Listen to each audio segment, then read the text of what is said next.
Muchas gracias por la invitación. Este es un tema que es bien apasionante y me alegro que haya mucha gente conectada para que todos podamos aprender. Bien, les voy a hablar por lo tanto de la sexualidad de la persona mayor. No tengo conflictos de interés que reportar. Y voy a partir con dos casos clínicos. Ella es Carmen, es una mujer que tiene 76 años, es viuda, hace 5 años vive en una residencia de larga estancia y tiene un pololo. Ella es hipertensa, dislipidémica y tiene hipotiroidismo. Tuvo una neumonía por COVID hace 3 meses y desgraciadamente tuvo que hospitalizarse. Fue dada de alta y está tomando actualmente enalapril, atenolol, sertralina y levotiroxina.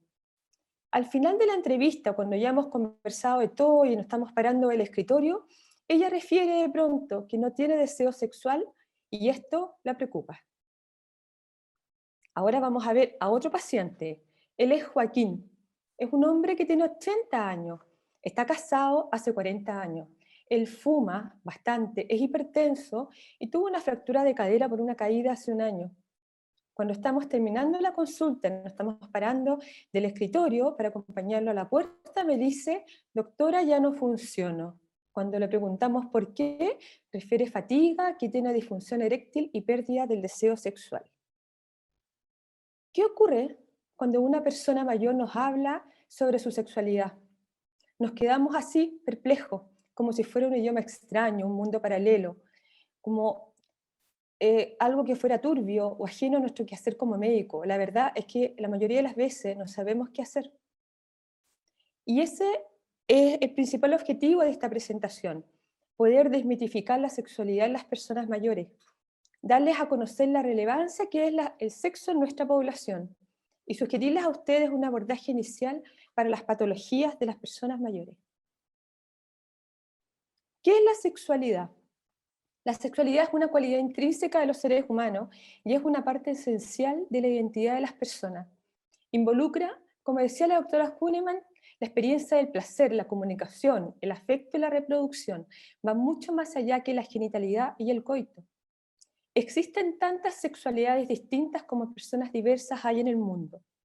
Y negar la vida sexual o asumir que la adultez mayor se vive de una forma enferma es privar a las personas de un derecho sexual y reproductivo y es privarlas de un bien. ¿Qué es lo que ocurre habitualmente?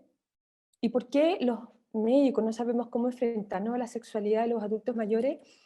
Estuve pensando bastante cuando estaba armando esta presentación y yo creo que hay básicamente tres grandes causas. La primera es que la sexualidad en la adultez mayor está lleno de estereotipos, de sesgos y de mitos.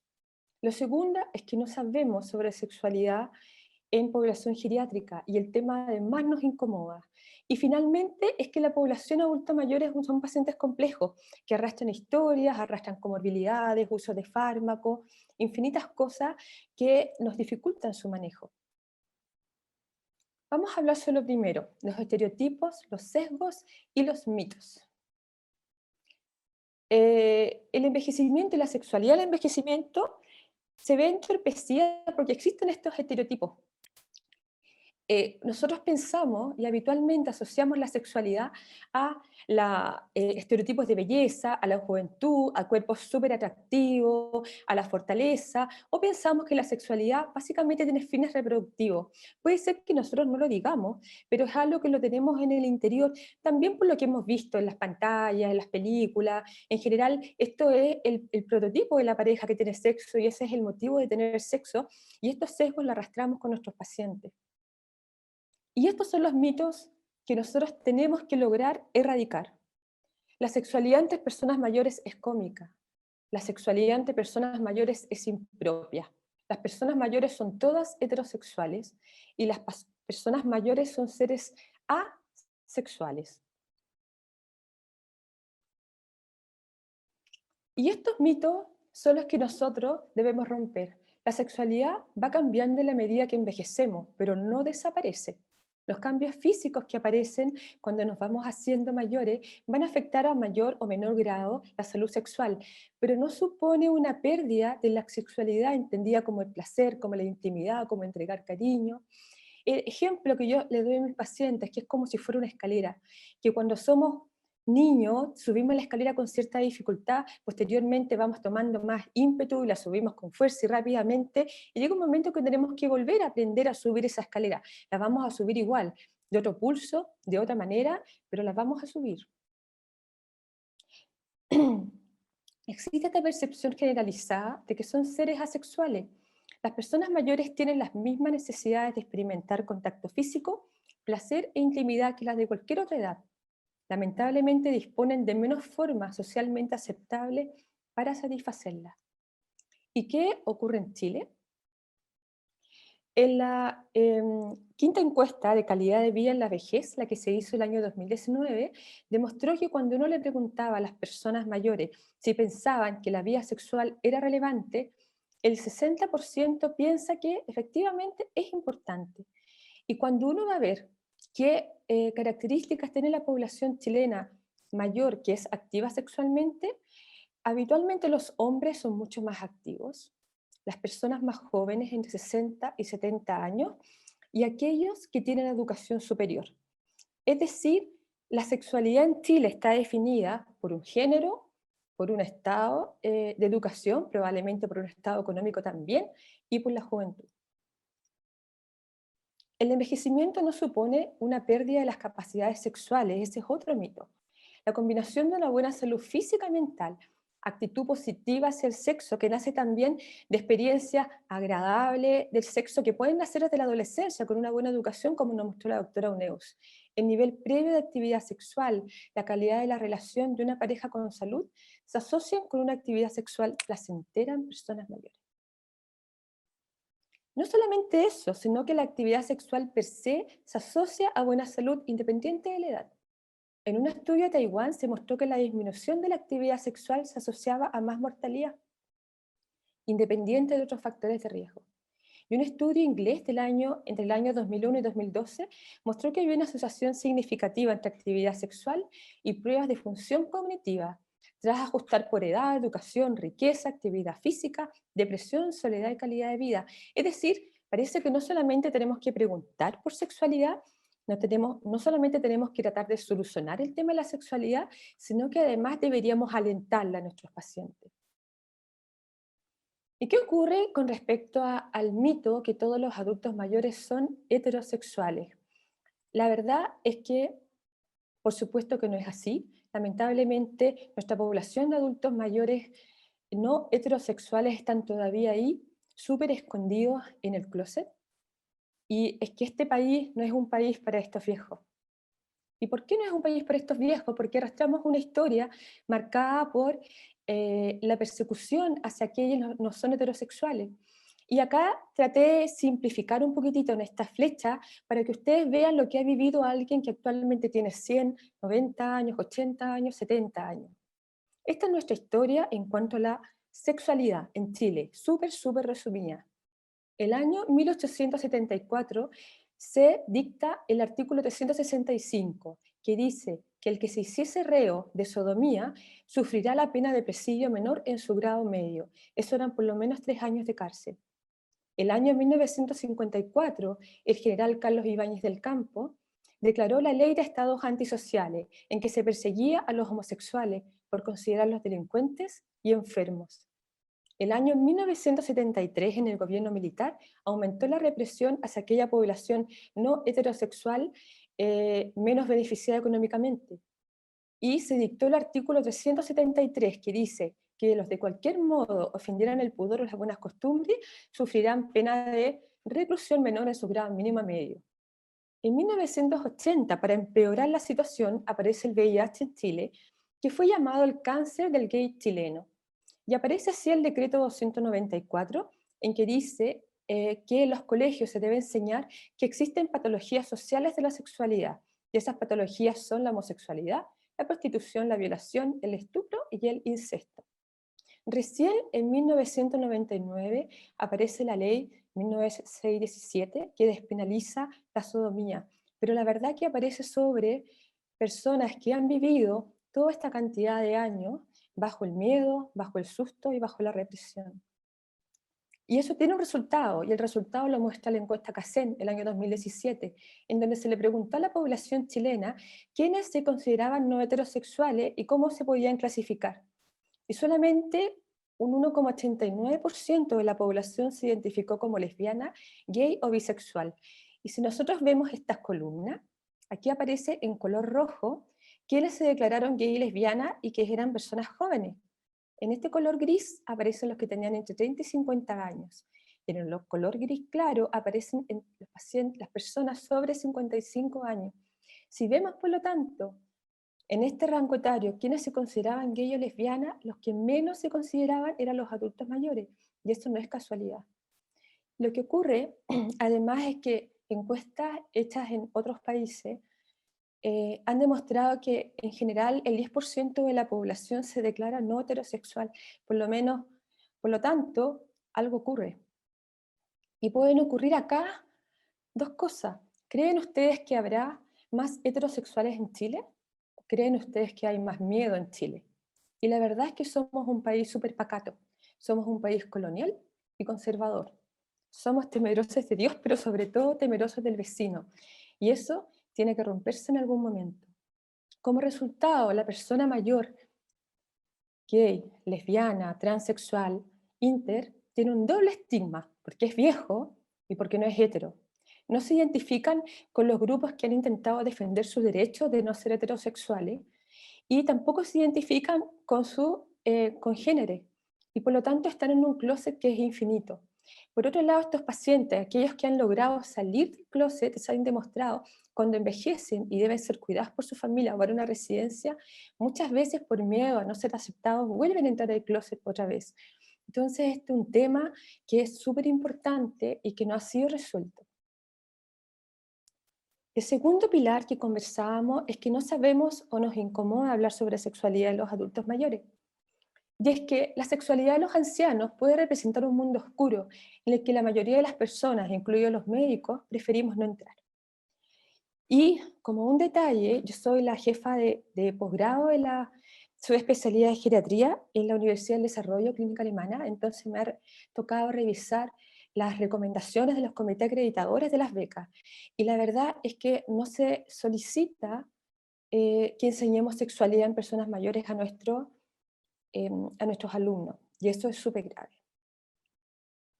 Y finalmente, los adultos mayores son pacientes complejos, y son complejos porque tienen muchos años, porque han tenido cambios fisiológicos en su cuerpo, las articulaciones les pueden doler, tienen cambios producidos por el déficit de hormonas en su aparato genital, eh, tienen comorbilidades también, hay cambios vitales, hay pacientes que se van a vivir en una residencia, hay pacientes que se van a vivir con sus hijos, hay personas que tenían hijos grandes y de pronto tienen que hacerse cargo de sus nietos, hay enfermedades, como les comentaba recién, y todo eso puede afectar la sexualidad, y si lo miramos solamente desde el punto de vista de la disfunción sexual, vamos a dejar detrás todos estos factores que son la causa de lo que le está pasando al paciente. Por lo tanto, el adulto mayor siempre tiene que ser visto de una manera integral.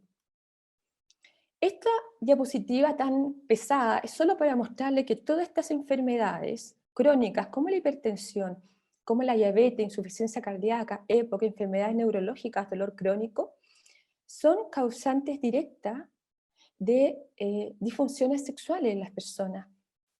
Pero no solamente las enfermedades, sino que los tratamientos, cirugías pelvianas, radioterapia, quimioterapia, como acabamos de ver, hormonoterapia también y algunos fármacos. Fármacos tan comunes como los antidepresivos, como la digoxina, como los antipsicóticos, los beta bloqueadores, los diuréticos, pueden producir disfunción sexual. ¿Y qué son las disfunciones sexuales? Son problemas o dificultades que se producen en cualquier momento del acto sexual, el deseo, la excitación, el orgasmo, la resolución, y que impiden al individuo o a su pareja el disfrute de la actividad sexual. No es el motivo de esta presentación explicarles en detalle cada una de las disfunciones y su tratamiento, pero les voy a mostrar a grandes rasgos. En la mujer existen tres disfunciones sexuales principales: las disfunciones del deseo, la dispareunia y los trastornos del orgasmo. La disminución del deseo sexual es lejos la más frecuente de todas.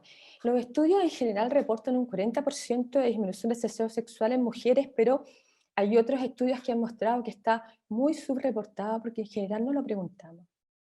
Y es una patología de más compleja. En general las disfunciones femeninas tienen que ver mucho con temas culturales, sociales, religiosos, familiares que están dando vuelta en la cabeza.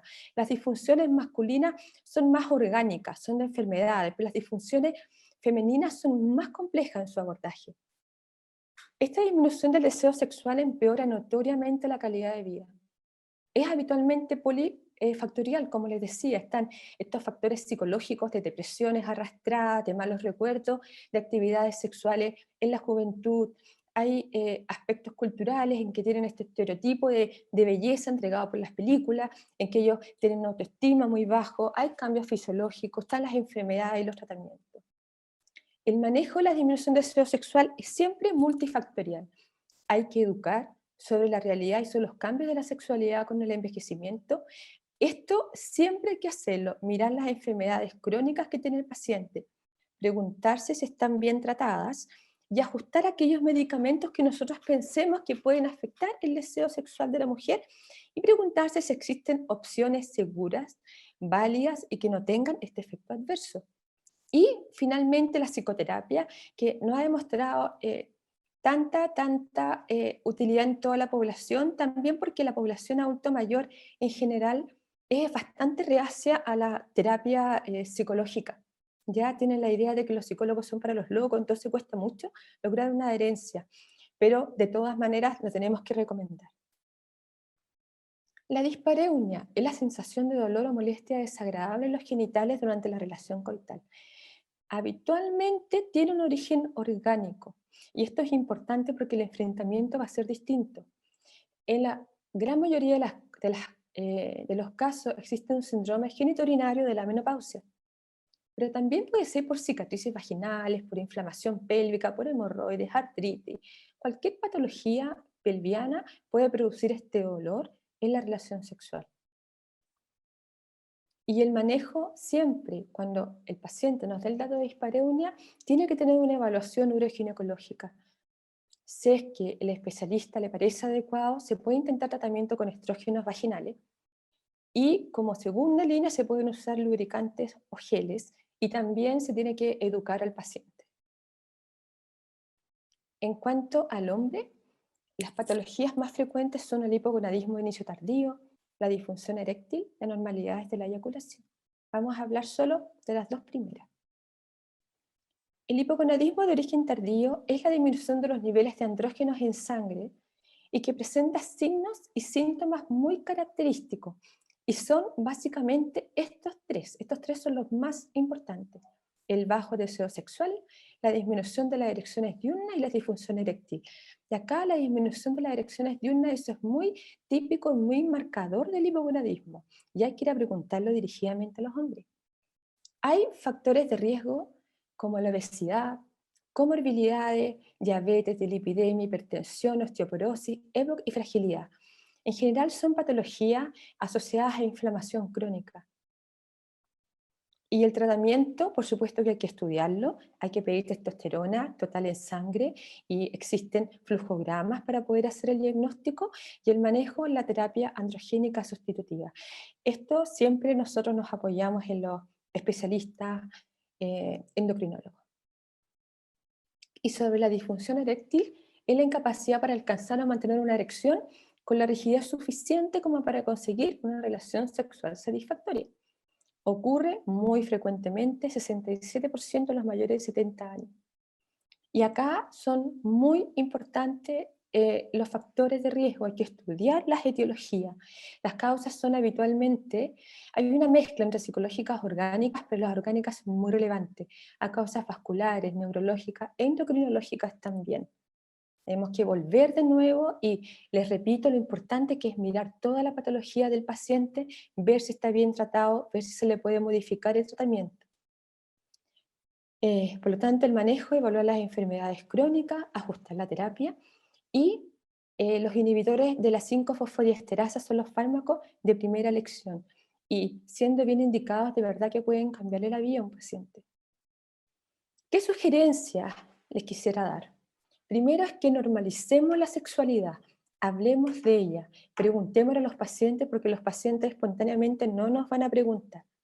Si existe disfunción sexual, si como la señora Carmen o don Joaquín nos dicen que efectivamente algo no está funcionando bien con su pareja, hay que tratar de objetivar qué tipo de disfunciones. Hay que evaluar al paciente de manera integral.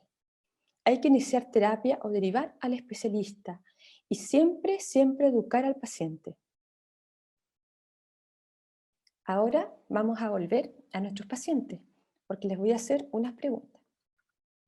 Acá está la señora Carmen y para que recuerden su caso, una paciente hipertensa, dislipidémica con un COVID y no tiene deseo sexual. Entonces, las preguntas son, ¿qué haría usted a continuación? 1. Indicar un buen gel lubricante. 2. Explicarle que el COVID quita las ganas. 3. Revisar si sus enfermedades están bien compensadas y si su tratamiento es adecuado. Y 4. Que cambie de pololo.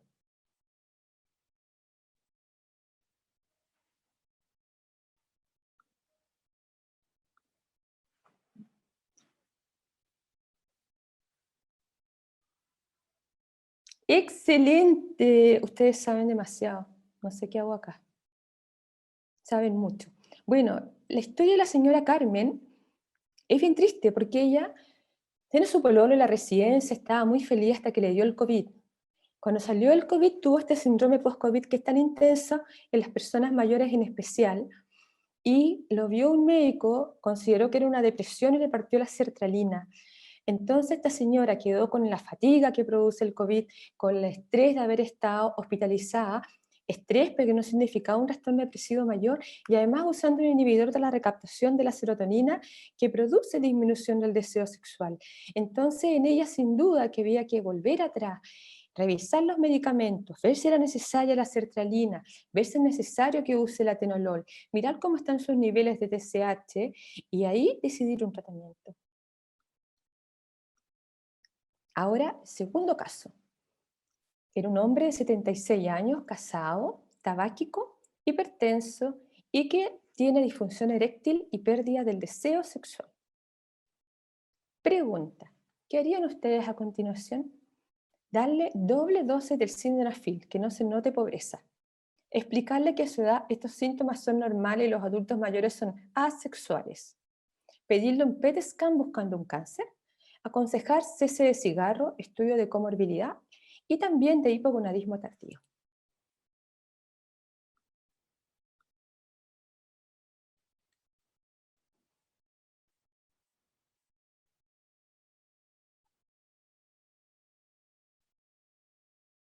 ¡Excelente! Secos.